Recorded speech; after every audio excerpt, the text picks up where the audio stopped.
Buenas tardes, bienvenidos a todos a este ciclo de encuentros digitales sobre transparencia y educación financiera organizados por ASNEF en colaboración con la editorial Wolters Kluwer.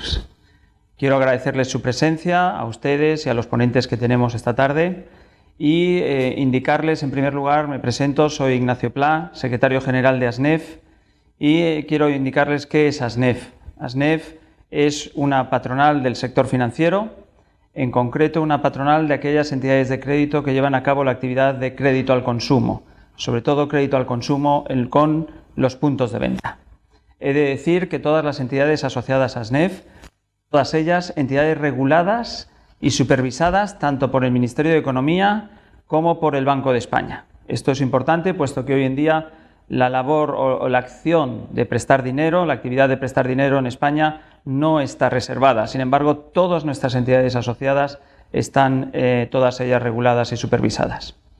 Bueno, quiero agradecer a Wolters Kluwer esta oportunidad de llevar a cabo este ciclo de conferencias que llevaremos a cabo durante este curso 2021-2022 y que yo espero que serán un ciclo de conferencias muy interesantes para todos ustedes, relativas todas ellas a los acuerdos que tenemos con diferentes entidades, en este caso con Wolters Kluwer, sobre aquellos temas relativos al crédito al consumo que tienen interés. Hoy empezamos con una ponencia sobre la prescripción de la acción de restitución de efectos cuando hay la declaración de nulidad de una cláusula, y para ello vamos a contar con nosotros con un ponente, un catedrático de Derecho Civil, don Ramón Durán, y también tenemos con nosotros como moderador de esta actividad del día de hoy a don Fernando García Solé, que es doctor en Derecho por la Universidad Complutense de Madrid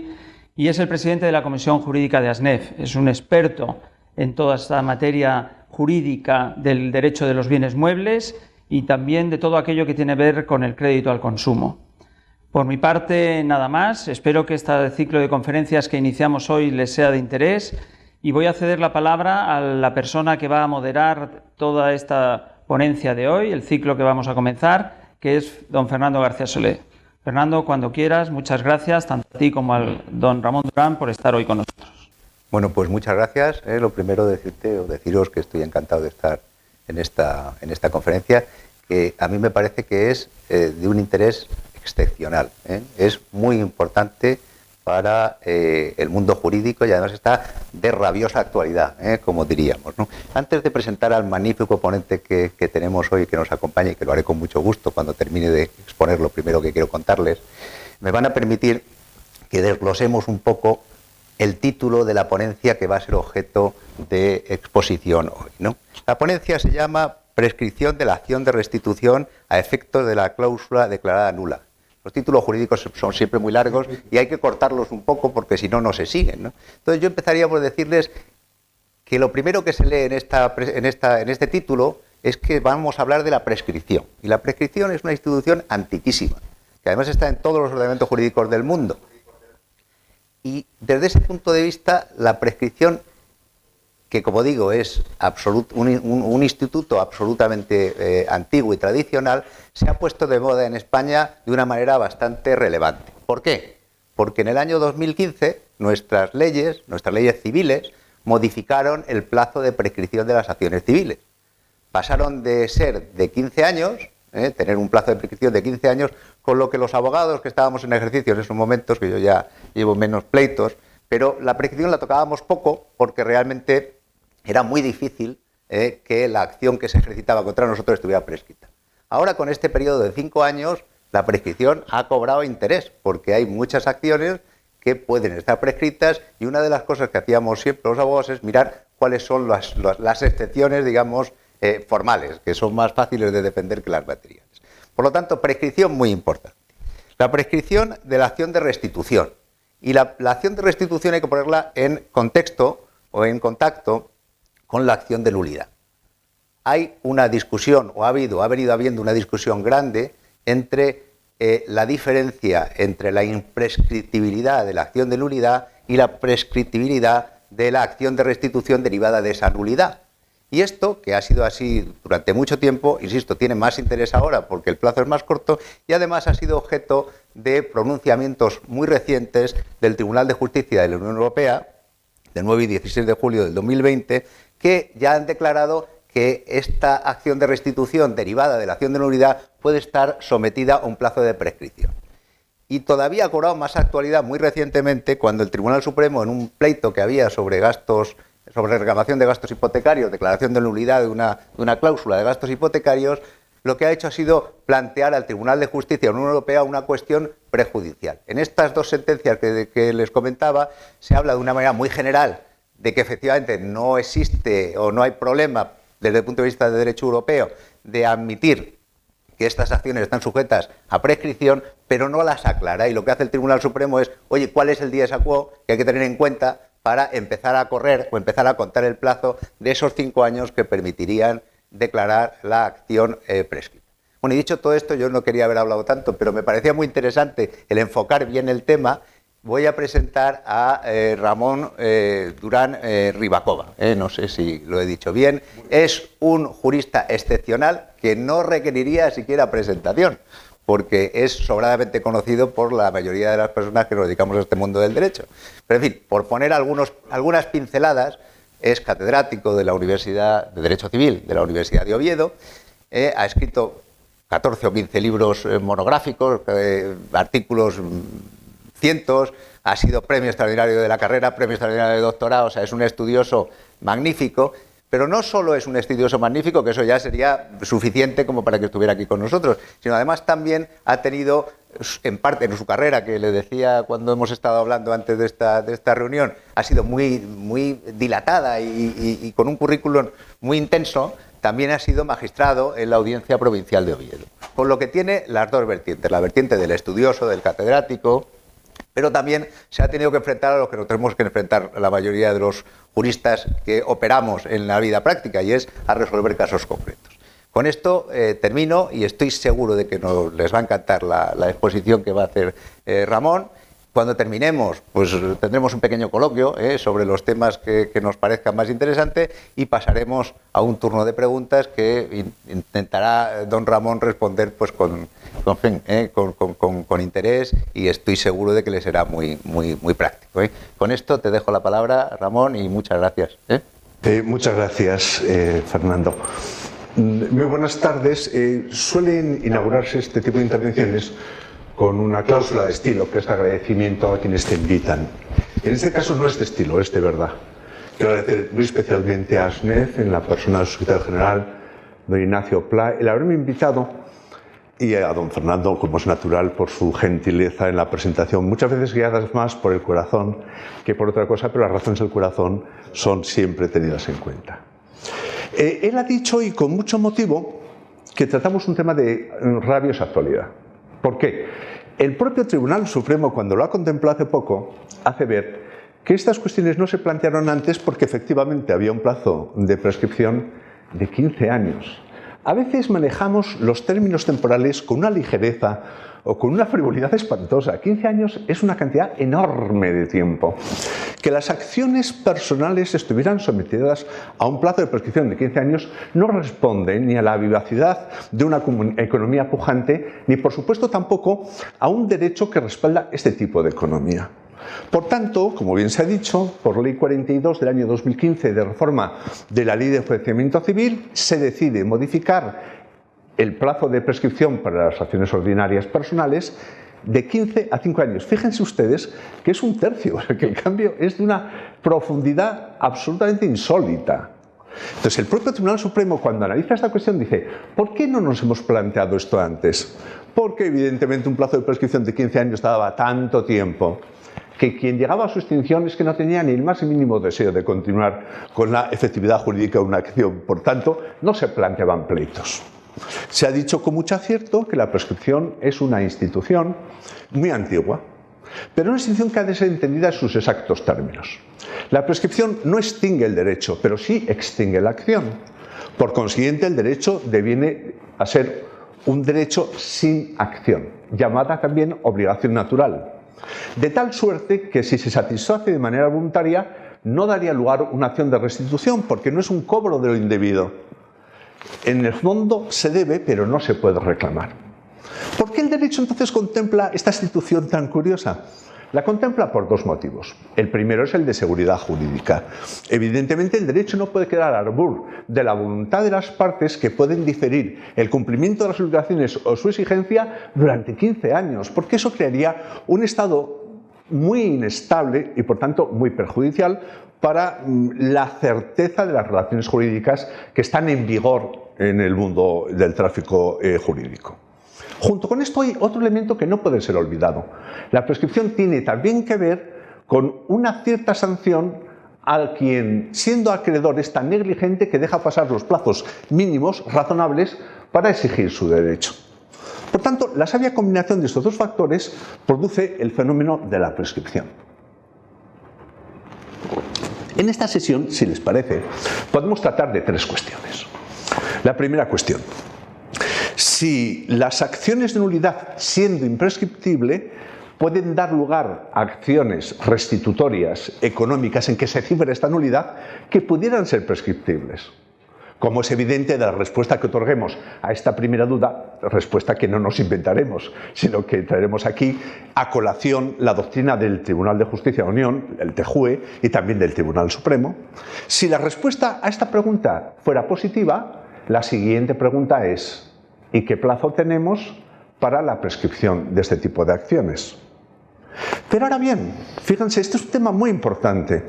Con el establecimiento de un plazo objetivo no cumplimos el objetivo de dar certeza a las relaciones. Hace falta saber desde cuándo este plazo se puede computar. Porque si yo digo que el plazo es de 5 años, pero se computa desde hace 20, evidentemente suman 25 años. No tiene mucho sentido. Por tanto, para dar fijeza y seguridad jurídica a estas relaciones hace falta saber desde cuándo se cuenta. Si les parece, empezamos por la primera cuestión. Las acciones de nulidad son imprescriptibles. ¿Por qué? Porque se asocian siempre con un fenómeno que pertenece al orden público.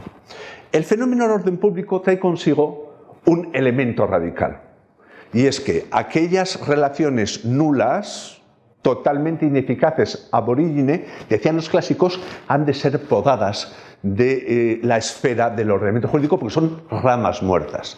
Por tanto, la acción de nulidad es absolutamente imprescriptible y esto nadie lo ha puesto nunca en duda. Claro, asociada a la nulidad está la acción de restitución de los efectos económicos derivados de esta nulidad. Fíjense que esta asociación es tan intensa que el Tribunal Supremo recuerda, y para esto citaré, por ejemplo, el auto de 22 de julio de este propio año, donde se plantea la cuestión prejudicial de la que vamos a tratar.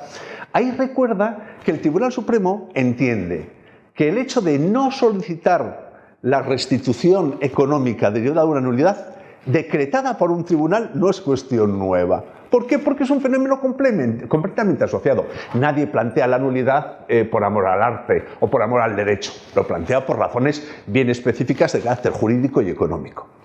Esta asociación era tan intensa que si ustedes repasan, o pueden ahora consultarlo, el artículo 1303 del Código Civil, se decía que decretada la nulidad, las partes deben restituirse recíprocamente las prestaciones.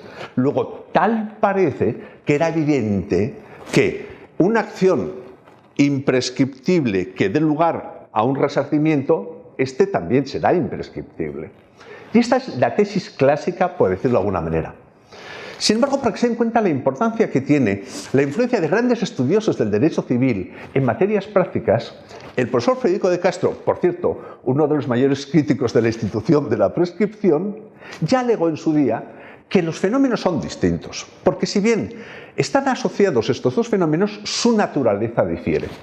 Frente a ese impulso de orden público que significa eliminar del ordenamiento las ramas muertas, la acción de restitución es completamente privada. Su interés es absolutamente privado. Y siendo un interés privado, tiene que estar o podía estar sometido a la prescripción. ¿Qué sucede? Que cuando la prescripción era de 15 años prácticamente se confundía. Llega la ley, oportunamente recordada por don Fernando, 42 del año 2015 de reforma de la ley de enjuiciamiento civil y nos sorprende con el número artículo 1964 del Código Civil. Que dice que las acciones personales que no tengan establecido un plazo determinado para la prescripción será de 5 años. Lo reduce de 15 a 5. Es aquí donde florece un nuevo panorama que tiene que abordar el Tribunal Supremo. ¿Cómo lo hace el Tribunal Supremo? El Tribunal Supremo, por cierto, ya que vamos a tratar de estas materias y algunas relativas a la usura en los créditos revolving, el Tribunal Supremo nunca ha sido el problema. El Tribunal Supremo es la solución. Lo que sucede es que en ocasiones hay doctrinas del Tribunal Supremo que han perjudicado gravemente a este sector, que ahora se remedia por medio de la prescripción. Lo que luego hablaremos acerca de la declaración de nulidad de los créditos revolving por razón de usura, viene a ser sanado y remediado por vía de prescripción. Porque el derecho es un ser vivo. Y el ser vivo siempre se repone de ciertas circunstancias o accidentes que pueda sufrir. Y esta es una materia en la que veremos clarísimamente cómo así sucede. Como íbamos diciendo, el Tribunal Supremo no pudo muchas veces plantearse el problema si era prescriptible, porque siendo de 15 años apenas le llegaron casos. Ahora es de 5 años. ¿Y a quién acude? Pues acude a la doctrina del Tribunal de Justicia, a la doctrina del TJUE. La doctrina del TJUE fue clara en este punto. No es contrario al derecho de la Unión el establecimiento de plazos que respondan al principio de efectividad, del que hablaremos enseguida, sobre prescripción de acciones ligadas a una nulidad imprescriptible. ¿Qué significa el principio de efectividad? Que no se puede poner un plazo tan pequeño que dificulte enormemente el ejercicio de los derechos. La prescripción es un fenómeno ligado con el inejercicio de los derechos. Por tanto, hay que conceder un plazo necesario para que se puedan realizar en la práctica estos derechos. ¿Mediante cómo? Su reclamación judicial. Por eso la prescripción ha de tener un plazo suficientemente generoso.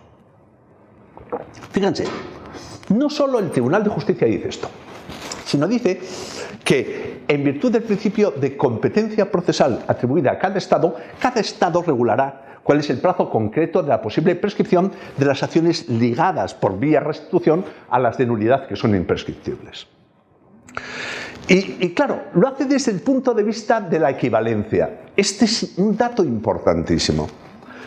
Cualquier tipo de prescripción contemplada ha de ser equivalente a otras que en el mismo ordenamiento interno se puedan repercutir. ¿Por qué esto es importante?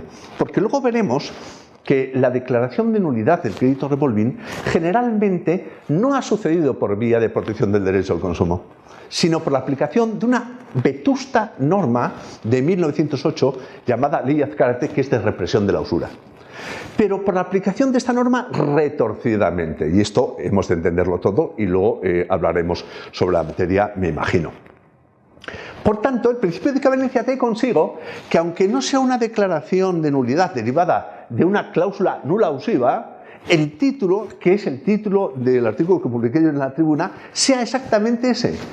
Cláusula nula, establecida una cláusula nula al margen de cuál sea su causa, cuáles son los efectos en el campo de la restitución. Por tanto, no es contrario al derecho de la Unión. Por competencia procesal, los Estados deben regularla y bajo el establecimiento de dos principios: el de equivalencia con otras situaciones similares del ordenamiento y el de efectividad, no hacer especialmente gravosa la interposición de acciones por parte de los ciudadanos. Pero a este se añada otro principio que el Tribunal Supremo contempla, y contempla muy específicamente, insisto, en este auto de 22 de julio de este propio año. Miren, cuando uno contempla una cuestión prejudicial, puede entender que se puede hacer de una manera descomprometida. Simplemente pregunta al tribunal sobre esto o sobre aquello. Pero que en este ámbito en particular, como supone una ruptura muy importante de principios que ahora sostiene el Tribunal Supremo a la vista de la reforma legal sobre los plazos, ¿qué hace? Hace una exposición que es de todo menos descomprometida. Es muy comprometida. Establece principios que asume como propios. Entre nosotros, y lo diré en confianza, lo hace con una cierta autocomplacencia. Dice, como ya dijo este tribunal, el tribunal dijo esto y dijo lo contrario más veces, pero en otro esquema jurídico, no en el actual. Por consiguiente, el dato esencial que se añade es otro principio jurídico, en realidad son dos. Uno es el de la seguridad jurídica. No cabe apelar a otro principio que al de seguridad jurídica cuando se habla de prescripción. Porque precisamente por seguridad jurídica se rompe un principio de justicia, y es que lo debido sea pagado, sea cual sea ese tiempo. Ahora bien, si esto en el tiempo se dilata de tal manera que hace inexistente otro principio que alega que es fantástico, que es la contemplación de un comportamiento leal por parte de quien tiene esta acción y que no la ejerce, si esto se rompe, cuidado. La seguridad jurídica implica que pongamos límites a un ejercicio extemporáneo de acciones. ¿Por qué? Porque si no daríamos todo el campo de juego a acreedores oportunistas, aquellos que se reservaron la posibilidad de interponer una acción porque no lo tenían claro y que cuando ven que otros emprenden esa acción positivamente rescatan del olvido todos estos principios jurídicos. Y el acreedor oportunista no debe ser observado en el derecho con complacencia, porque el derecho no está para otorgar oportunidades fuera de un esquema, está para establecer la justicia sobre principios de seguridad. Por consiguiente, hemos contestado que con la doctrina que acepta el Tribunal Supremo sobre la diferencia entre imprescriptibilidad de la acción de nulidad y prescriptibilidad de la acción de resarcimiento, entendemos que la segunda es prescriptible. Por tanto, nos asomamos al segundo problema. Este problema es mucho más trivial, mucho más práctico, pero como todo lo trivial y práctico es mucho más efectivo. ¿Cuál es el plazo? El Tribunal Supremo, en una famosa sentencia del 20 de enero del año 20, o sea, del año pasado, establece una interpretación, a mi juicio, muy satisfactoria del derecho transitorio. El derecho transitorio en esta materia viene regulado en el artículo 1939 del Código Civil, que contemplaba cuál era el destino del periodo de prescripción de los periodos anteriores al Código. Entonces, y lo hace en unos términos maravillosos, porque el Código Civil está redactado en su manera original de manera fantástica. Y dice que puesto el Código en observancia, si se pasa el plazo nuevo, que es más corto que el anterior, rige este último.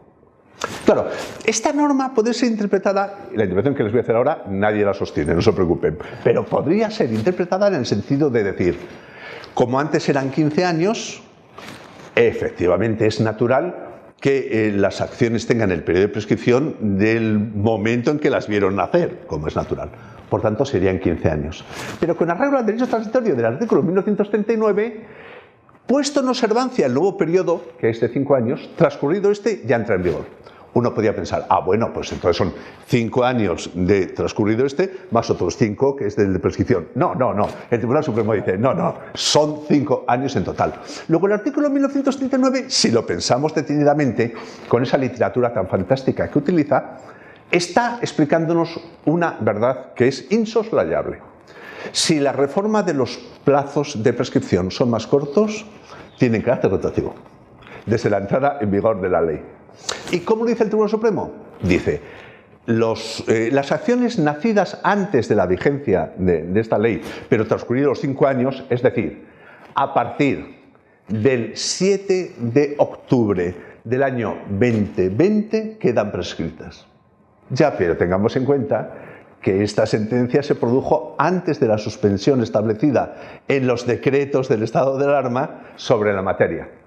Y esto nos lleva a un panorama que es un panorama, coincidirán conmigo, de gran actualidad y un poquito discutible, porque el Tribunal Constitucional ha declarado inconstitucional los 2 periodos, el primero y el segundo. Y atención, la sentencia del segundo aún no la conocemos. Ahora bien, porque si establecemos ese periodo de suspensión de los plazos establecidos en los decretos, hay que sumar 82 días. Y no sé si me van a creer, pero el plazo, el día que sale, es el Día de los Inocentes, 28 de diciembre del año 2020. Esto no es broma, pero es así. Ahora, se puede decir, una vez que el Constitucional ha decretado que ambos decretos no son constitucionales, pues igual esta suspensión también tiene lugar. Yo aquí discrepo. ¿Por qué? Porque lo que vamos a ver enseguida, cómo se computa el tiempo. El tiempo solo se puede computar, según la mejor doctrina, en aplicación del artículo 1969 del Código Civil, que dice que las acciones se pueden interponer siempre y cuando, es decir, se inicia el plazo de prescripción siempre y cuando pudieran realizarse las acciones por la persona afectada. Es evidente que en el periodo de suspensión de pandemia y con decretos no se podía. Luego, al margen de que se decrete o no estas normas jurídicas como en vigor desde el punto de vista constitucional, a mi juicio, esos 82 días rigen y, por tanto, al plazo de 7 de octubre hay que sumarle 82, que sale 82, según los cálculos de los mejores expertos en la materia, que les digo que no soy yo de antemano, sino que yo lo estudié en concreto. Conmigo escribió sobre esta materia varios artículos la profesora Natalia Muñiz Casanova, que también es abogada y que hizo estos cálculos de manera efectiva. Luego ya tenemos el plazo. Ahora, ¿de qué nos sirve el plazo si no sabemos desde cuándo contarlo? Y es aquí donde el Tribunal Supremo radica sus preguntas al TJUE. Fíjense que la consulta, la cuestión prejudicial es sobre el cómputo del plazo de prescripción. Luego la prescripción ya la estamos dada por hecho, o sea, el Tribunal Supremo ya dice hay prescripción, pero no por su propia doctrina, sino por la doctrina del TJUE. Es evidente que esta es una idea novedosa, valiente, adecuada, muy ajustada a los hechos, pero que a lo mejor tarda en calar en los tribunales. Y en esto no hay que asustarse en absoluto. ¿Por qué? Porque el Tribunal Supremo tampoco lo tuvo en cuenta. Yo me acuerdo que tuvimos otro encuentro digital en el cual, en una mesa de 4, 2 lo negaban vehementemente, pero es que lo dice la doctrina del Tribunal de Justicia. Por tanto, ¿desde cuándo computamos? Aquí hay 4 opciones. 3 rechazables y 1 aceptable. Esto no es una opinión, no es que a mí me resulte rechazable o aceptable, sino que en atención al estudio de las circunstancias veamos qué oportunidades se nos producen. Hay algunos que dicen, hombre, se tiene que computar el plazo de 5 años desde que se decreta la nulidad, que es cuando surge la acción de restitución. El Tribunal Supremo dice que esto no es correcto y que atenta a la seguridad jurídica. ¿Por qué? Porque si la acción de nulidad es imprescriptible, yo la puedo interponer en cualquier momento y a partir de entonces 5 años para la restitución. Oiga, estamos convirtiendo la famosa acción prescriptible de restitución en imprescriptible más 5 años. No son imprescriptibles, imprescriptible más 5 años. Por tanto, tanto el TJUE como el Tribunal Supremo rechazan esta opción. Esto atenta contra la seguridad jurídica. Vamos a irnos al otro extremo, porque siempre que hay un problema, pues hay intereses contrapuestos. Todos legítimos, ¿eh? Lo vamos a ver aquí. Todos los intereses son legítimos, pero los intereses parciales no convienen al bien común. Y aquí nos interesa el bien común. Cuando yo hablo de estas cuestiones, no hablo de parte. Yo hablo según mi leal saber y entender, que puede ser más acertado o más erróneo, pero nunca interesado. No hago opinión de parte. Por tanto, si en algo tengo que decir que a lo mejor pueda molestar a quien sea, lo lamento mucho, pero es mi opinión. Que tampoco pasa nada, porque mi opinión vale lo que vale, ni más ni menos. Bien, sigamos. La opción contraria es decir, hombre, no, el plazo de prescripción ha de contarse desde que se celebró el contrato o se realizó la prestación. Tampoco. Dice el Tribunal Supremo, no. ¿Por qué? Porque el Tribunal de Justicia de la Unión Europea dice tampoco, por una razón esencial. 1969. El cómputo se inicia desde que pudo emprender la acción el afectado. Y el afectado nunca pudo emprender una acción de nulidad, por ejemplo, por cláusula abusiva, si no tenía conciencia de que era abusiva. Miren, en el ordenamiento jurídico español siempre se tuvo en consideración una teoría. Era la teoría de la accionata. Desde que nace mi acción, mi posibilidad empieza a correr. Pero a raíz de la intervención de juristas muy destacados, por ejemplo Rivero, dijo, no, y Rivero era juez, por cierto, aparte de catedrático, dijo, no, aquí hay que tener un sesgo subjetivo. Un sujeto solo puede emprender la acción si tenía conciencia subjetiva de que un derecho suyo había sido vulnerado. Por tanto, hay que añadirle un elemento subjetivo. Claro, esto plantea un pequeño problema. Puede ser la solución más justa, pero es menos cierta. Porque cuando sé que un sujeto tenía la condición subjetiva de convencimiento sobre la vulneración de su derecho. Pero es que aquí hay que escarbar un poquito más. Y se escarba fácilmente. Es exactamente la teoría de la buena fe, la doctrina de buena fe en los derechos reales. La buena fe es la ignorancia de un vicio que me afecta o la creencia de que mi posesión injusta no lo era, por certezas o porque se pudo conocer. Es decir, ¿cuándo es exigible a un sujeto el conocimiento de que hay un estado tal de vulneración de derechos de que puede emprenderlo? Por algún elemento externo, que vamos a ver enseguida. Por tanto, dice el Tribunal Supremo y también el TJUE que desde el momento de la celebración del contrato o de la primera prestación no puede correr el tiempo porque no hay seguridad plena de que el sujeto supiera que tenía un derecho vulnerado. Bien, ¿qué nos queda entonces? La auténtica solución. Hay que buscar un hecho indiscutible que lleve a su desconocimiento a la negligencia. Veamos. Voy a referirme ahora a los créditos revolving.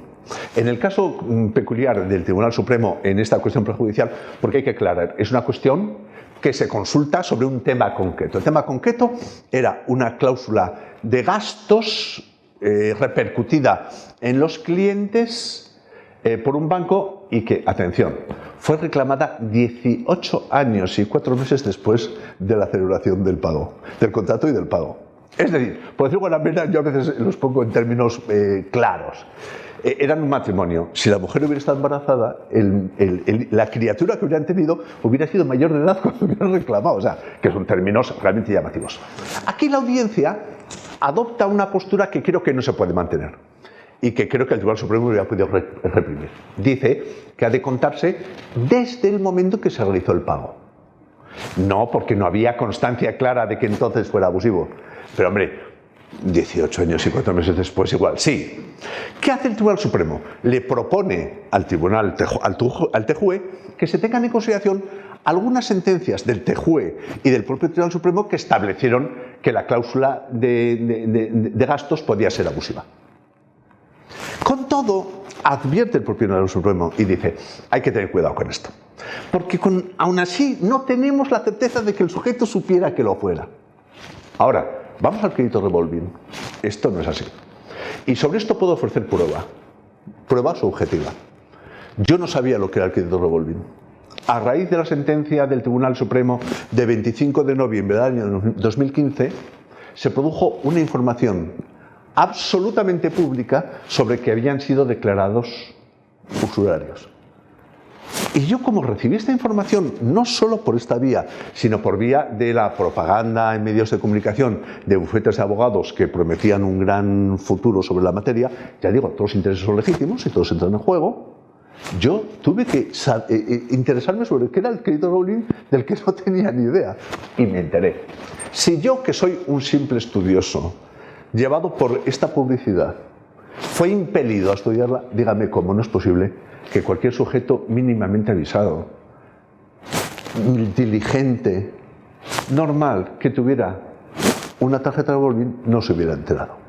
Esto nos lleva a que el dies a quo se puede contar a partir del 25 de noviembre de 2015, que es la primera gran sentencia sobre usura. Puede que no sea tan cierto. Bueno, pongámoslo, cuando prácticamente la noticia se hizo pública a partir de 2016. Y entonces vemos cómo coinciden los 5 años del dies a quo con prácticamente los 5 años establecidos en la reforma procesal oportuna que lleva a modificar el Código Civil y a introducir un nuevo plazo de 5 años. Y todo me parece que concuerda adecuadamente. Yo decir que creo que esta cuestión prejudicial es absolutamente llamativa y de aplaudir. Porque por fin se aborda un tema, no se orilla un tema, porque a partir de ahora, hasta ahora ha habido orillamiento claro de la cuestión. Esto ha llevado a la frustración de algunos que estaban en contra y a la excesiva alegría de otros que estaban a favor. Pero es que en el derecho hay que mantener siempre la neutralidad. La neutralidad es lo que lleva a la frialdad y al discernimiento de lo que puede ser la verdad, no de los intereses en juego.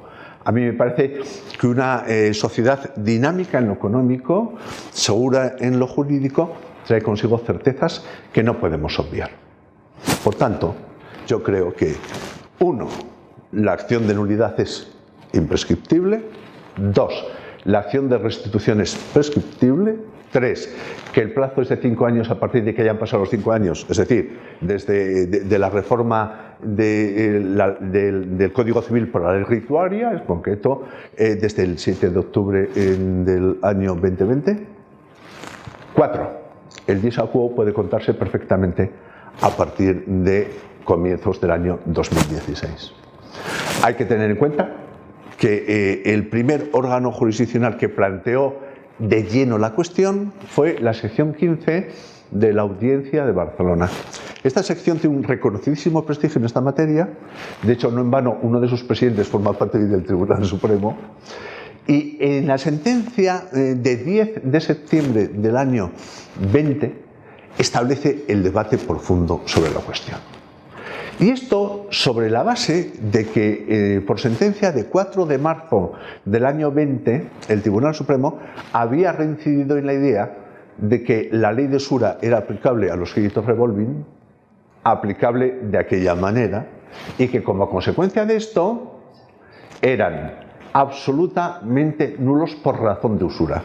Luego, si es el caso, por vía de intervención podemos ver en qué términos lo hace, porque mi último deseo sería no cansarles excesivamente con esa intervención. Nada más, muchas gracias. Muchas gracias, don Ramón. Como yo les anuncié, ha sido una conferencia magistral. No solo magistral desde el punto de vista técnico-jurídico, que eso ya lo suponíamos y lo sabíamos, sino además también desde el punto de vista del enfoque práctico que don Ramón le ha dado a este tema, que a mí me ha parecido muy interesante. A partir de ahora, insisto, yo soy fundamentalmente abogado, más cosas, pero fundamentalmente abogado, por lo menos así me siento, ¿no? Entonces, a partir de ahora, cuando se vaya a interponer una demanda contra un banco por un tema de cláusulas abusivas, revolving también, o cuando el banco reciba la demanda, lo primero que tenemos que hacer es hacer el cómputo del plazo. Y ya he visto que no es tan sencillo, quiero decir, que tiene una parte de análisis matemático y jurídico conjunto, que esto nos va a dar bastante bueno, ¿no? Esta sería un poco la visión. Yo lo agradezco muchísimo y si os parece, pues empezamos un poco a comentar o a pedir a nuestro magistral ponente, pues básicamente aclaraciones o incidir en algún tema, ¿no? Yo el primer tema que quería comentar es si efectivamente esta cuestión prejudicial, que se refiere a una nulidad y una cláusula de gastos concreta, que es creo que es por un tema de gastos hipotecarios, quiero decir, se declara nulidad de gastos hipotecarios, si esto se puede aplicar, como parece que así sostienes, con carácter general a todo tipo de acciones de nulidad civiles. La verdad es que esa es una pregunta interesantísima, porque si aquí tratáramos solo de la materia que dé lugar a la cuestión prejudicial, pues apague y vámonos. O sea, vea usted, este es un problema de gastos en la hipoteca, se distribuye así y ya está. No, la entraña que tiene esta cuestión es que al ser planteada en unos términos amplios y con una toma de postura del Tribunal Supremo sobre materias básicas que antes, pese a lo que él diga, no lo tenían de ningún modo claro, afecta en el plano general a cualquier tipo de acción de restitución derivada de una nulidad.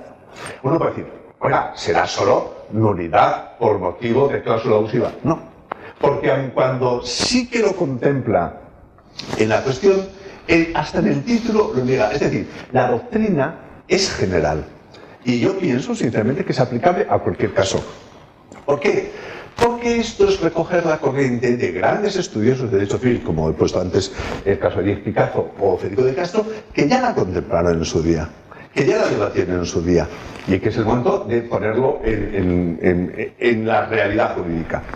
Yo les digo sin ninguna duda que si en el caso particular de la cláusula de gastos establecida en la cuestión judicial se decide de una manera, la doctrina continúa perenne. El Tribunal Supremo, cuando plantea esta cuestión, lo hace sobre la base de la doctrina de Entejue. Y esta doctrina de Entejue no se refiere a casos particulares, sino a la cuestión general. No es un problema de casuística, no es un problema de que aquí sí y en otro no. Por eso, creo yo que lo más interesante de la doctrina que extrae el Tribunal Supremo de la del TJUE es que lo hace por la vía de los principios. Y los principios son generales y son aplicables en todos los casos. Y cuando dice que uno de los principios es el de equivalencia, supone que cualquier otra situación semejante ha de ser tratada igual. Y la cita textualmente, tanto por vía doctrinal de juez como de su propio contenido. Lo que no tendría sentido es establecer el derecho o las soluciones jurídicas como un caleidoscopio, y dependiendo del caso. Cláusulas, gastos estos, comisiones lo otro, ausivas esto, usura lo otro, porque es que entonces lo que hacemos es privar al ordenamiento de este rato que queremos introducir, que además fundamenta la prescripción, es la seguridad jurídica. Luego, no me ofrece a mí ninguna duda de que será aplicable como idea, como doctrina, a otros casos semejantes en virtud del principio de equivalencia. Muy bien, pues un poco en esa línea, y estando totalmente de acuerdo contigo en el planteamiento. Leyendo la ley de represión de la usura, esta que la hemos tenido que leer, en fin, mucho más últimamente de lo que la estudiamos en la carrera, por lo menos yo, en el artículo 3 nos encontramos una nulidad casi cualificada dentro de lo que es la represión de la usura, ¿no? Ya sé que hay la nulidad genérica, pero la nulidad de la ley de usura es bastante cualificada, creo yo, lo tenemos por aquí el artículo. Entonces quería saber un poco tu opinión. Yo coincido totalmente contigo, pero en fin, es un tema que a lo mejor sí que me gustaría conocer tu opinión. Yo creo que esa es una pregunta fantástica, tanto por quien la hace como por la hace. De verdad, yo creo que este es el punto. Veamos, para esto tengo que explicar el famoso tema de la aplicación de la ley de usura a estos casos. Por favor. Yo la ley de usura, ya fíjate, en 1908 la había estudiado con ocasión de otras materias, de las cuales produje alguna publicación jurídica del estilo de Pato Bresson. Es una ley absolutamente pionera en su momento, una ley completamente progresista, una ley muy avanzada y una ley muy pertinente para el momento en que se produjo, claro. Año 1908. Y esa ley de represión de la usura se establece, como bien has dicho tú, una nulidad. ¿Cuál es el fundamento de esta nulidad? El fundamento es doble. Hay un fundamento objetivo y un fundamento subjetivo. El fundamento objetivo es que en este tipo de actos, que son claramente leoninos o desproporcionados, existe un interés desproporcionado. Claro, el Tribunal Supremo, cuando analiza el interés desproporcionado en la sentencia del 4 de marzo del año 20, yo creo que lo hace un poquito distorsionado. Con esto, libre medios de criticar el Tribunal Supremo, salvo cuando comete excesos. Vean ustedes, llega a decir el Tribunal Supremo que los tipos medios en este tipo de préstamos, claro, hay que entender lo que es un crédito revolvente. Un crédito revolvente es un crédito que con muy livianas garantías ofrece una disponibilidad casi inmediata de efectivo y por tanto es muy rehabilitante del consumo. Claro, tiene sus luces y sus sombras, como todo producto financiero. Si yo a una persona le exijo unas supergarantías, lo que haré es retener enormemente ese tipo de línea crediticia. Si la exijo menos, pues evidentemente lo haré más expansivo. ¿Esto en qué se manifiesta? En los intereses. Es que, a ver, nadie regala dinero ni esto es una totalidad, sino que cada las entidades tienen su interés legítimo. El problema es cuando este interés legítimo es abusivo, entonces cuidado, hay que controlarlo. Bien. Pues el Tribunal Supremo dice, la media de este tipo de préstamos era de un poco más el interés, de un poco más del 20%. Y en ese caso particular era un poquito menos del 27%. La diferencia es 6%, más o menos. Tendríamos que admitir hasta intereses del 50%. Oiga, no, el 20% y el 50% hay más del doble. O sea, seamos razonables. Pero lo hace con este afán, digamos, un poquito ilustrativo, porque a mi juicio es claramente desproporcionado también, tanto como el interés.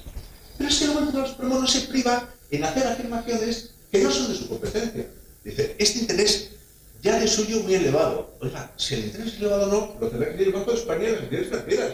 Pero ¿quién es usted, juez del Supremo, para hacer su interés? ¿Es elevado o no es elevado? Salvo que usted sea muy experto en esta materia y a lo mejor tiene que dedicarse a otra cosa. O sea, esto es posible, ¿no? ¿Y la consecuencia de esto qué es? La nulidad total y absoluta y el interés. A ver, el Tribunal Supremo establece esta doctrina sobre bases que también son. Porque dice, primero, este tipo de créditos fueron comercializados muy alegremente. Y en su comienzo lo fueron, es así. O sea, hay que decirlo, pues sí. Ahora ha sido corregido. ¿Por qué? Porque por medio de la intervención del Banco de España se ha dicho, hagamos un sistema de comercialización mucho más razonable. Segundo, dice, producía sobreendeudamiento. Sí, claro. Como todo modelo financiero a tu fácil alcance que te da muchas oportunidades. Pero cuidado, este sobreendeudamiento ha de ser compuesto como valor con otro que es global. Y es, si queremos reactivar una economía por vía del consumo, pues los instrumentos financieros hábiles al efecto tienen este efecto, sí, pero tienen otros valores. Hay que encontrar el punto medio. El problema es que no se encuentra el punto medio. Y en su virtud dice, este tipo de relaciones es usurario. Claro, aquí esto ya es muy lejos. ¿Por qué? Porque al elemento objetivo de un interés desproporcionado, y hemos visto en qué términos es desproporcionado según el Tribunal Supremo, hay que sumar uno subjetivo. Y el subjetivo es que la usura solo es aplicable cuando se impone este tipo de préstamos desproporcionados a un sujeto de debilidad de entendimiento o de absoluta inexperiencia en el mercado, que los hacían prácticamente unos sujetos proclives al engaño.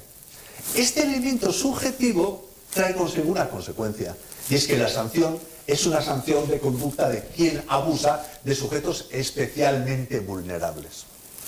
Cuando el Tribunal Supremo se asoma a la declaración usuraria de los créditos revolving, de algunos, que eran de interés desproporcionado, obvia totalmente el efecto subjetivo. Dice, da lo mismo.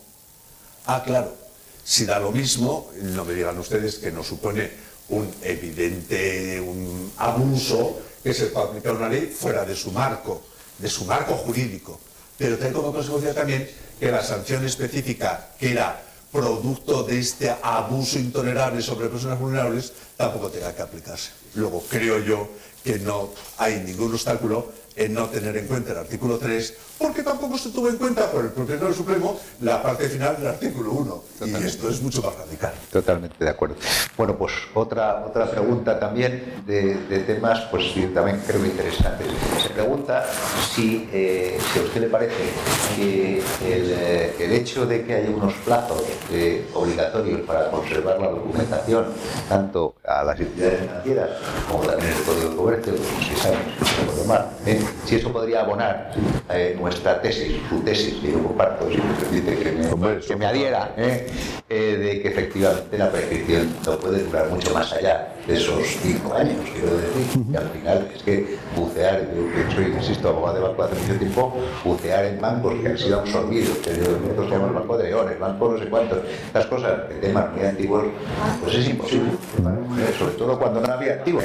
Bien, lo que le comentaba es si efectivamente los plazos que nos obligan a los bancos a conservar documentos, si esos plazos y los plazos que establece el Código de Comercio con carácter general, que son 6 años para conservar la documentación, si eso nos puede ayudar o puede abonar la defensa de la tesis que mantiene el profesor de que efectivamente el plazo de prescripción debe de ser 5 años desde el momento en que efectivamente se tiene conocimiento razonable de que se puede hacer, que es lo que yo le llamaría la carga del acreedor, ¿no? Que eso está ya un poco en desuso, pero yo lo estudié en su día y efectivamente los acreedores, que es una figura, digamos, entre dos partes, tienen efectivamente derechos, pero también tienen cargas, y si no ejercitan las cargas, pues pierden los derechos, ¿no? Pero bueno, básicamente era esta la pregunta.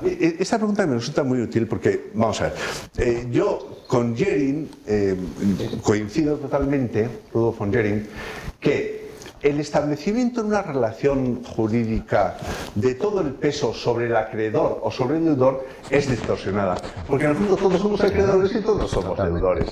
Por tanto, prácticamente es hacer explorar un barco que puede llevar a su naufragio. Hay que tener un equilibrio, y ese equilibrio ha de ser mantenido de manera adecuada. Todo el mundo entenderá que una entidad financiera no puede conservar toda la documentación durante 15 años de todo tipo de créditos de esta materia, porque solo los gastos de mantenimiento de esta estructura lo harían inviable. Por tanto, claro que esto va en esa línea. Teniendo en cuenta que también hay que reconocer que son normativas sectoriales y que son independientes, aunque confluyan en una razonabilidad jurídica. En este punto yo he de decir que me resulta muy interesante la pregunta, Porque yo puedo opinar sobre lo que puedo opinar. Y hay otras materias en las cuales pues no puedo opinar. ¿Por qué? Porque escapan absolutamente de mi pericia o conocimiento. Antes se ha dicho, y Fernando creo que lo ha repetido varias veces, que él es fundamentalmente abogado. O sea, los que saben derecho son los abogados en ejercicio. ¿Por qué? Porque son los que ponen en práctica el arte de lo justo y de lo injusto. Los que muchas veces comentamos somos como los críticos de arte, que a lo mejor no hemos tenido ni el talento ni el coraje de lanzarnos al ruedo para exponer y plasmar nuestro arte. En ese sentido, muchas veces tenemos una situación más descomprometida. Por tanto, estas preguntas muchas veces pueden ser contestadas mucho mejor por quien lleva una práctica que por mí. Pero desde luego, que confluyen y actúan en esta línea, sin ninguna duda, sin duda de ninguna especie. Entre otras cosas, porque insisto, un plazo de prescripción de 15 años que ya no existe, ¿cierto? O un plazo de prescripción ligado a una nulidad que lo haría imprescriptible, lo que haría es completamente inviable, por desnudar de armas de defensa a las entidades crediticias, al someterles a una carga probatoria de tal naturaleza que haría inviable su posible defensa. Claro, conservar 15 años la documentación de absolutamente todo, eso es absolutamente imposible. Muy bien, otra de las preguntas que tenía era si efectivamente, teniendo en cuenta que la ley de usura no es normativa de consumo, esta doctrina del Tribunal de la Unión Europea se podría aplicar a estos temas de usura, ¿no? Aquí planteas un tema que es un enorme interés. ¿Por qué? Porque toca el nervio de esa manera descoyuntada de ver la realidad jurídica, de aplicar una ley de 1908 prevista para otros supuestos, eliminando además su aspecto subjetivo, a los efectos de declarar usurarios unas prácticas comerciales bastante extendidas. Que cuidado, en la medida en que sean desproporcionadas han de ser corregidas, ¿eh? O sea que esto es un principio completamente esencial, ¿eh? Que aquí no hay, esto no es una historia de buenos y de malos, sino una historia de intereses concurrentes que han de ser compuestos en beneficio conjunto. Pues bien, claro, como se trata de una normativa especial, uno podría pensar, hombre, esto es solo aplicable a las cláusulas abusivas y, por tanto, legislación de consumo. No, veamos, esto sería así si no fuera porque la cuestión prejudicial afecta a declaración de nulidad abstracta, al margen de cuál sea su causa, y segundo, por el famoso principio de equivalencia de que antes hablábamos, que consta en la doctrina del TJUE y que el Tribunal Supremo alega, que dice que estos casos han de ser tratados análogamente, equivalentemente, para lograr seguridad jurídica y la prescripción de otro fenómeno mucho más potente que no son las demandas, sino de la injusticia en unos casos frente a otros. Luego, por supuesto que a mi juicio sería aplicable. Y más cuando se ha aplicado la ley de usura al margen del artículo primero y sin ningún elemento subjetivo, vamos. Totalmente de acuerdo. Oye, pues si os parece, yo tenía estas cosas para iniciar el coloquio, pero pasamos ya, porque ya veo que hay varias, a las preguntas del público. Vale, pues con tu permiso voy a empezar a leerlas, las tenemos aquí. La primera es, que yo creo que está contestada, pero en fin, la voy a hacer de todas maneras, es si conforme a lo establecido en el artículo 1961, las acciones prescriben por el mero lapso del tiempo, ¿qué fundamento, pregunta, de derecho positivo cabe encontrar para defender la imprescriptibilidad de la acción de restitución? Es decir, ¿por qué? ¿Cómo se puede defender la imprescriptibilidad de la acción de restitución? Yo me parece que ya lo has explicado, pero en fin, por si acaso hay más dudas. Se ha explicado, pero yo creo que tiene un componente que puede ser explicado de mejor manera, que es el siguiente. Veamos. La acción de restitución se entendía imprescriptible porque estaba de tal manera ligada al de la nulidad que no se podía separar de ella. Entonces, esta es la cuestión. Se confundió la causa y el efecto ligadas temporalmente con su naturaleza ontológica que se entendía prácticamente in solium. Derivado de esto, se decía, ¿desde cuándo se puede pedir la restitución? Desde que se decreta la nulidad, porque su base es la nulidad.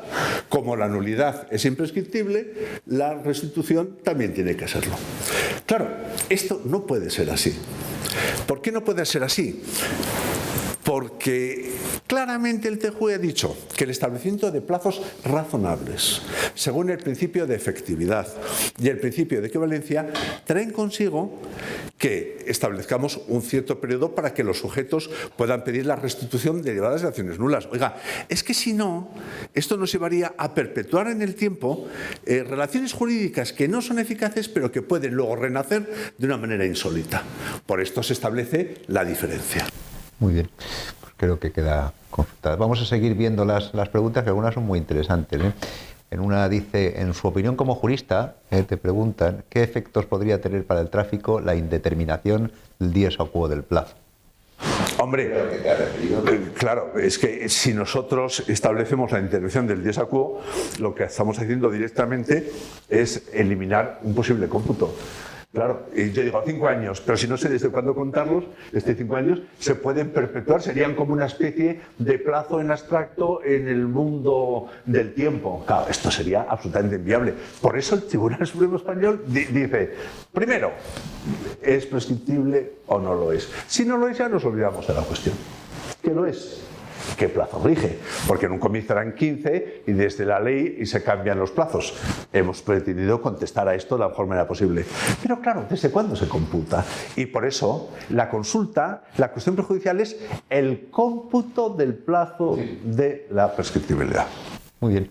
Pues hay otra pregunta que también nos pasan los asistentes y que es interesante, que dice, ¿podría considerar computable el dies a quo desde la sentencia del TJUE del 16 de julio del 2020, que ha sido referencia en esta materia también? ¿Respecto de qué materia? Porque podemos saber que es revolvín o de gastos. El Tribunal Supremo en esta cuestión prejudicial, yo es que lo he tratado en cuanto al criterio revolvín. El criterio revolvín, las fechas así llamativas son clarísimamente el primer establecimiento de la usura por sentencia de 25 de noviembre del año 2015, su reiteración en el tiempo y por tanto el 10 está claro. En la cuestión prejudicial dice con mucho sentido común el Tribunal Supremo. Oiga, nosotros tenemos ciertas dudas sobre 2 aspectos. Aspecto número 1. ¿La gente por qué tiene que conocer la doctrina del Tribunal Supremo? Aspecto número 2. La gente, con mucho menor motivo, conocerá la doctrina del Tribunal de Justicia Europeo, ¿no? Parece que estas son cuestiones demasiado abstractas. Y él lo dice textualmente, dice, hay ciertas dudas sobre esto. Esto ni siquiera es así de desnudo, claro, brutal en los gastos de la hipoteca. ¿Por qué? Porque se le dio publicidad al tema y mucha publicidad. Es más, yo en el tema de gastos recibí varias consultas. No como abogado, que no lo soy, sino gente interesada me consultaba.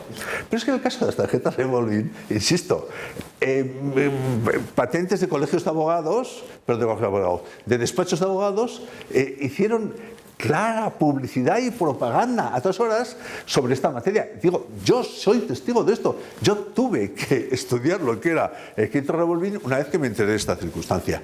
Por tanto, yo creo que el asunto difiere un poco. Y creo yo que situarlo a final del año 2015 o 2016 creo que es sustentable desde el punto de vista de la exigencia de un deudor que sea diligente, no negligente. Muy bien, pues muy claro. Voy a hacer estas 2 preguntas que acabo de ver y que la verdad es que son bastante, creo que son fáciles de contestar, pero bueno, el plazo de 6 años para la documentación se aplicará a partir de que el contrato haya vencido, pero considero que este plazo no se debe aplicar cuando el contrato está vigente. El plazo obviamente es un plazo de 6 años a partir de que el contrato se ha extinguido, pero bueno, en cualquier caso, si quieres añadir algo. No tengo mucho más que añadir porque insisto que ya antes he explicado que yo puedo explicar ciertas cosas sí y otras cosas no, y que estas dependen de mi cualificación profesional, que yo soy un estudioso y por tanto no soy especialmente ducho en estas cuestiones propias de abogados. Bien, el segundo tema dice que entiendo que el plazo de prescripción, que este sí que parece también claro, deja de computarse de cara a la reclamación de la devolución por vía judicial a la fecha de la reclamación extrajudicial del banco. Claro, esto nos lleva al famoso problema de actos suspensivos del plazo de prescripción o no. A mí me han consultado o me han dicho o me han informado, mejor más que consultar, me han informado. Me han informado sobre que hay ciertas pretensiones de que la mera reclamación de información económica sobre el desenvolvimiento del crédito revolving ya podría suponer una suspensión del plazo de prescripción. Hombre, yo sobre esto he de decir, hay que estar atentos a cuál sea la doctrina de los tribunales. Aquí lo que rige es el criterio de los tribunales, no el que nosotros podamos más o menos aventurar. Sin embargo, esto no significa que no tengamos una cierta opinión. Yo, por llevarlo al terreno de los principios, que son los que más puedo alegar, puedo decir lo siguiente. La prescripción es un principio general en las acciones civiles. Solo son imprescriptibles aquellas que tengan que ver con orden público. En el caso de nulidad, el despojar de las ramas muertas al frondoso árbol del derecho, como decían los clásicos. Bien. Por tanto, la regla general es que las acciones personales son prescriptibles. Pero la prescripción supone una excepción al ejercicio de los derechos. Siendo una excepción al ejercicio de los derechos, ha de ser, ha dicho el Tribunal Supremo más de una vez, interpretada restrictivamente.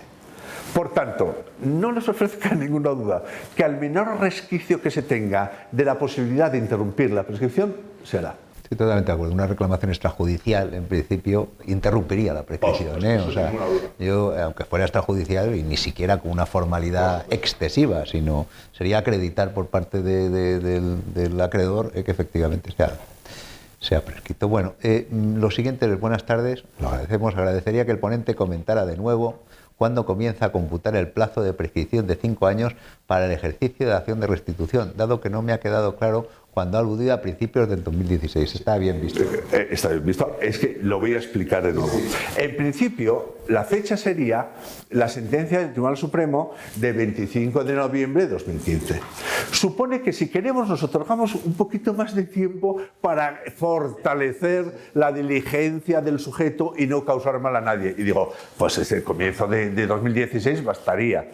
Ahora, ¿que nos queremos aferrar totalmente? Pues sentencia de 25 de noviembre del año 2015 más el cómputo de 5, 2020. Esa sería una fecha, digamos, tipo, y es la fecha que yo personalmente acogería. El Tribunal Supremo sobre esto no ha decidido. Por eso digo yo, muy bien, pues demos el plazo de 2 meses para que se expandiera más la noticia y iniciemos en el 2016. Tranquilidad, que esta pregunta va a estar resuelta por el Tribunal Supremo sin ninguna duda y en breve plazo. Sí, efectivamente es un tema discutible, pero a mí me parece bastante de sentido común que efectivamente dentro del periodo sospechoso que diríamos en las quiebras, ¿no? Algo así, dentro del periodo en el que efectivamente se supone que todavía no se ha conocido exactamente o no se ha podido conocer la sentencia, pues puede parecer que en fin, que se puede defender que no se había tenido conocimiento hasta ese momento y que no se había podido escribir. En fin, es un tema discutible. La siguiente es en cuanto a la cláusula, a la nulidad de la cláusula de gastos hipotecarios. El Tribunal Supremo se ha pronunciado muy recientemente su sentencia de 27 de enero del 2021 en la que incluye como restituibles los gastos de tasación. Cuestión antes no clara. Así las cosas, puede entenderse que es desde este día desde el que ha de computarse el plazo de prescripción, entiendo yo que dice. Evidentemente, esto sí que está sometido absolutamente a la cuestión prejudicial. Es decir, es que el Tribunal Supremo, en esa cuestión prejudicial, cuyas preguntas son 3 muy concretas y están al alcance de todo el mundo, en el auto de 22 de julio del año 21, establece incluso la preferencia sobre ciertas fechas. Dice sobre esta sentencia o sobre esta otra. No ofrezca ninguna duda que esto va a ser resuelto y además va a ser resuelto en breve y con certeza sobre esas fechas relativa a los gastos. Sí, desde luego es asertivo, por terminar un poco tu razonamiento, si me lo permites, desde luego el auto, la cuestión prejudicial, nosotros hemos sufrido muchas, porque nosotros llevamos Europa y el tema de las cuestiones prejudiciales nos afecta mucho, ¿no? Y en este es un caso extraño de que la cuestión prejudicial es asertiva, o sea, el Tribunal Supremo toma partido, y además casi son alternativas, es decir, mire usted, usted me dice que esto es así, bien, si no, esto, y si no, lo tercero. Quiero decir que es como esos contratos que tenemos allí, de que son, en fin, la primera opción, la segunda y si no la tercera, pues algo así, ¿no? Cuestiones eliminatorias inversadas. Algo así, pero es curioso que el tribunal plantee una cuestión prejudicial tomando un partido tan, en fin, tan roto Aquí se establece la recepción de una doctrina del TJUE, que nadie dudaba que existiera en el TJUE, y además esto estaba escrito en muchas partes, pero como casi materia firme sobre un tipo de movimiento jurisprudencial que en la historia no adveraría de ninguna manera que el Tribunal Supremo dijera eso siempre de manera constante. Por tanto, se cura en salud, establece el escenario. El planteamiento es totalmente cierto, pero desde la perspectiva de yo parto de estos principios. ¿Cuándo crees que está...? Sobre esto no tengo ni la más idea. Yo decía, no tengo, pero vamos, ni idea, porque yo desde luego no soy oráculo de Delfos, pero tampoco de la Plaza de París, no tengo ni idea. Muy bien. Pues no sé si hay alguna pregunta más, compañeros, ¿hay alguna pregunta más? Con esta pregunta, pues terminamos, si os parece. No sé si quieres hacer alguna aclaración más o algún tema que te parezca que yo haya quedado. Salvo aclarar mi profundo agradecimiento, lo mucho que también me sirven a mí estas preguntas. Uno puede pensar en ocasiones que quien expone viene con un libreto y buenos días. Aunque sea por vía telemática, y ahora no hemos podido tener otra ocasión, esta sabia combinación de preguntas, respuestas o incluso objeciones le ayudan a uno mucho más de lo que pudiera estimar. Porque yo creo que en estas materias hay que huir de las certezas infantiles. Hay que buscar certezas jurídicas, certezas de lógica y certezas de justicia, pero no certezas infantiles. Por tanto, yo de esto he aprendido mucho y os agradezco muchísimo, también por este motivo, el que estoy aquí presente. Bueno, pues yo agradezco muchísimo al ponente que hemos tenido. Insisto, ha sido una ponencia magistral y a la par de magistral muy práctica. Con eso yo salgo con muchas más o mucha mejor idea de cuál es la situación de un tema tan controvertido, que es algo que además no solo lo llevamos los juristas, sino los que tenemos las responsabilidades en los consejos de administración, etcétera, de los bancos, pues tenemos que explicarlo y a veces pues no es sencillo y todas estas cosas pues nos dan argumentos para poder, en fin, defendernos, que es importante. Por lo tanto, muchísimas gracias, ha sido muy clara, yo lo agradezco un montón, agradezco a todos los asistentes su atención y sus preguntas y agradezco a SNEF que haya organizado una ponencia como esta que nos ha servido a todos para profundizar en un tema, como decíamos al principio, de rabiosa actualidad, porque está absolutamente en boca de todos, y realmente, bueno, esperemos a ver qué pasa con la resolución de las cuestiones prejudiciales del TJ, ¿no? Pero del Tribunal de Justicia de la Unión Europea. Pero, en fin, de momento empezamos a tener algunas ideas claras sobre estos temas, que no es poco, O sea que nada, muchas gracias. No sé si, Ignacio, quieres comentar tú algo. Pues no, por nuestra parte nada más que agradecer de nuevo a don Ramón Durán su magnífica intervención en esta tarde y también a don Fernando García Solé por haber moderado, intervenido también con preguntas muy interesantes y a todos ustedes por su asistencia, a Wolters Kluwer también por organizar junto con nosotros este ciclo de ponencias y bueno, solo decirles que más o menos en un par de meses tendremos otra dentro de este ciclo tendremos otra charla, otro debate sobre un tema que también es de rabiosa actualidad, como decía Fernando, que es la transparencia en los contratos de crédito al consumo. Les emplazo a todos para entonces y por nuestra parte nada más. Muy buenas tardes a todos y muchas gracias.